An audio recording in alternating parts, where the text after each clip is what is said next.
తండ్రి అనేటటువంటి సీక్వెన్స్ ఒకటి.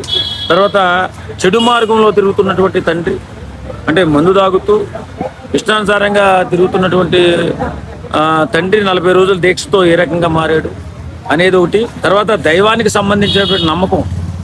ఆ సినిమా చూస్తున్నాను చెప్పు కూడా పడిపూజ చూస్తున్నట్టుంది.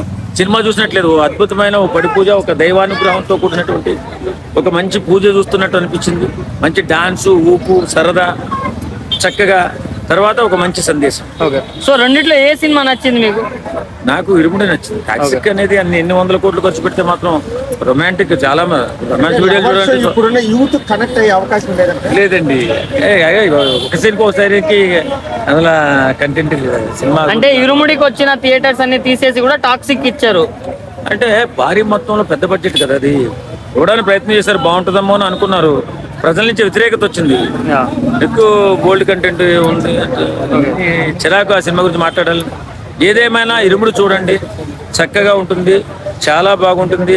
మన సాంప్రదాయాలు, మన కట్టుబాట్లు, బిడ్డల పట్ల మన బాధ్యత, వ్యవసాయాల పట్ల మన బాధ్యత ఏ రకంగా ఉండాలనేది తెలుస్తుంది. చక్కగా బాగుంది. ఆ డైరెక్టర్ గారు చాలా అద్భుతంగా తీశారు. శివ నిర్మాణ గారు చాలా ఆనందంగా అనిపించింది ఆ సినిమా చూస్తే. వచ్చిన తర్వాత ఒక పడిపూజకి వెళ్ళి మనం బయటకు వచ్చిన తర్వాత ఎలా ఉంటుందో ఆ రకమైన ఫీల్ వచ్చింది. ఇప్పుడు ఏం చెప్తారు తెలుగు ప్రజలకు, ఏ సినిమాకి పోమని చెప్తారు మీ దృష్టిలో? నా దృష్టిలో పడిపూజే. Thank you.